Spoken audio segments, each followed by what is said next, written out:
وإذ قال إبراهيم رب اجعل هذا البلد آمنا واجنبني وبني أن نعبد الأصنام رب إنهن أضللن كثيرا من الناس فمن تبعني فإنه مني ومن عصاني فإنك غفور رحيم ربنا إني أسكنت من ذريتي بواد غير ذي زرع عند بيتك المحرم ربنا ليقيموا الصلاة فاجعل أفئدة من الناس تهوي إليهم وارزقهم من الثمرات لعلهم يشكرون ربنا إنك تعلم ما نخفي وما نعلن وما يخفى على الله من شيء في الأرض ولا في السماء الحمد لله الذي وهب لي على الكبر إسماعيل وإسحاق إن ربي لسميع الدعاء رب اجعلني مقيم الصلاة ومن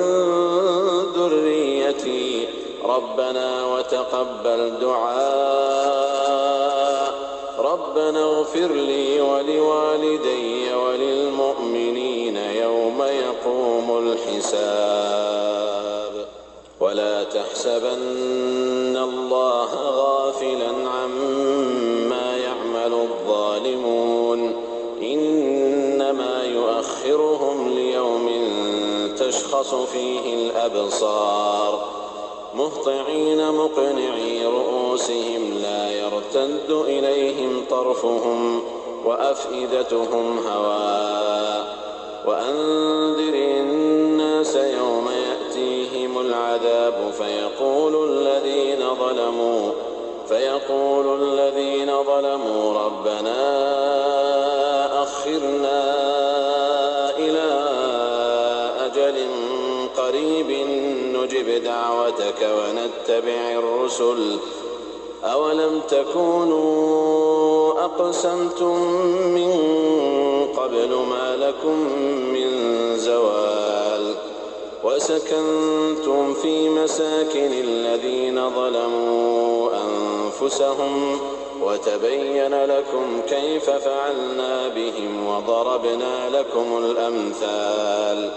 وقد مكروا مكرهم وعند الله مكرهم وإن كان مكرهم لتزول منه الجبال فلا تحسبن الله مخلف وعده رسله إن الله عزيز ذو انتقام يوم تبدل الأرض غير الأرض والسماوات وبرزوا لله الواحد القهار وترى المجرمين يومئذ مقرنين في الأصفاد سرابيلهم من قطران وتغشى وجوههم النار ليجزي الله كل نفس ما كسبت إن الله سريع الحساب هذا بلاغ للناس ولينذروا به وليعلموا أنما هو إله واحد وليذكر أولو الألباب